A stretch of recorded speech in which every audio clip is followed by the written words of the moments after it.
ይሄ አፋፍ የምትሆን ትተሽ ለምን ወደዛ ታስፋፊው?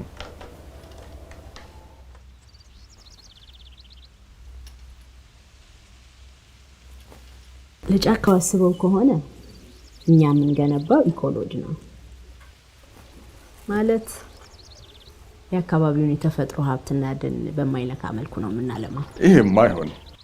ይሄን አፋፍ እድሜ ልኬን ስጠብቅ የነበረው እኮ የአካባቢው ነዋሪ እንዲጠቀምበት ነው።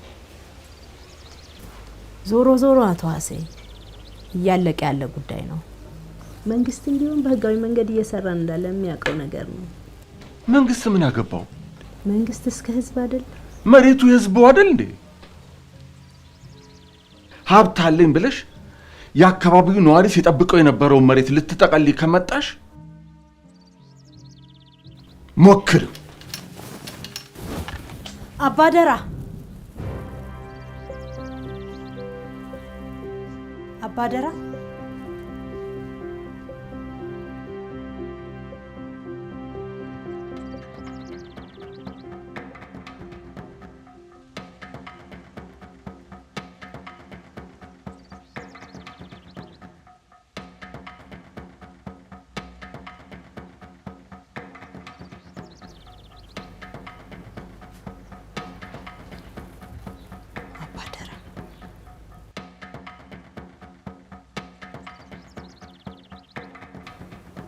የሚለኝ አንድ ሰው ብቻ ነው።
ማንሽ አንቺ?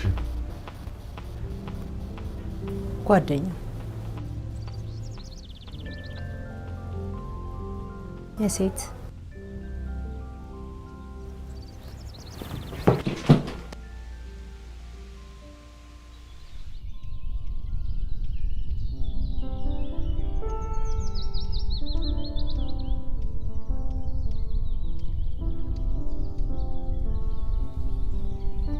እንዴት ነገረሽ ግን እናቴ? ለአንድም ነፍስ ትንፍሽ እንዳንል ነበረ መሐላችን።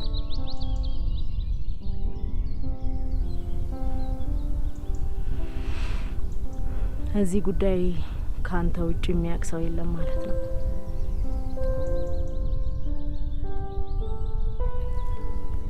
ያው እኔና አብዮት እናውቃለን። አባቶቻችንማ ካለፉ ቆዩ። አንድዬ ምን ይሳነዋል? የዙማ መንደር ቀን ሊወጣላት የኔም ልጅ ምርቃት ነገር። ስለዚህ ለሁሉም ነግረን በደስታ ላይ ደስታ ማድረግ ነው። አይ እንደዛ እንኳን ማድረግ የለብንም ማለት ትንሽ የጥሞና ጊዜ ያስፈልገናል። እንዲሁም ለማንም አንናገርም። አይ ከዚህ በኋላ ማሰብ ምን ያደርጋል? ሰራተኛውም ቢሆን ከዚህ በኋላ ምን አመጽ ምን ያደርግለታል?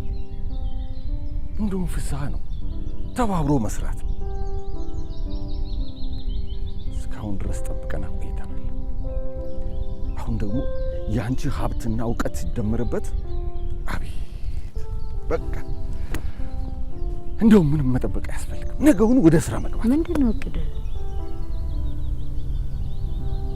ለማህበረሰቡ ነግረህ በማህበር አደራጅታቸው ከዛ ለእያንዳንዱ ሐሳብና ውሳኔ በማህበር ታስቦ የእያንዳንዱን ሰው ሐሳብ ቆይ የትኛው ማህበረሰብ ነው በማህበር አስቦ በማህበር ውሳኔ ወስኖ የፈለገበት ደረጃ ላይ መድረስ የቻለው? አይደለም ማህበረሰብና አንድ ሰው ራሱ እንኳን ከራሱ ጋር መታረቅ አቅቶታል። ቆይ አብዮት አልነገረሽም እንዴ? ሁሉንም ሰምቻለሁ ያልሽው ታዲያ ምን ነው?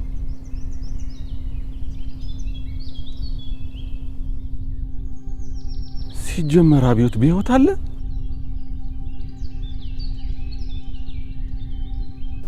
አላውቅም። እንዴት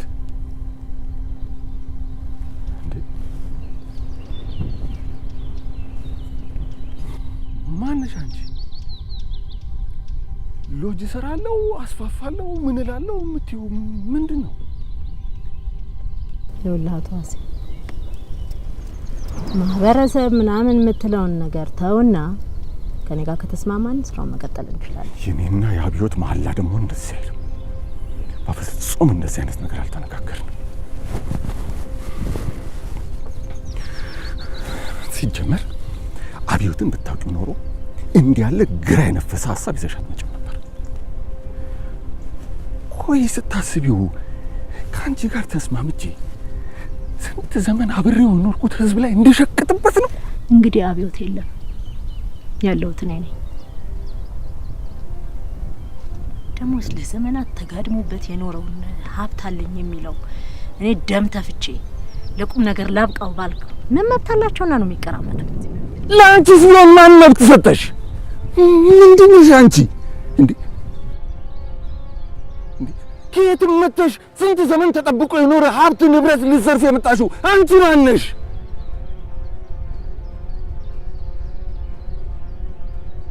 አንቺ ሴጣናዊ የሆነ ሀሳብ ነው ይዘሽ የመጣሽው። ዞር በል። ይኸውልህ ዋሴ እንዴ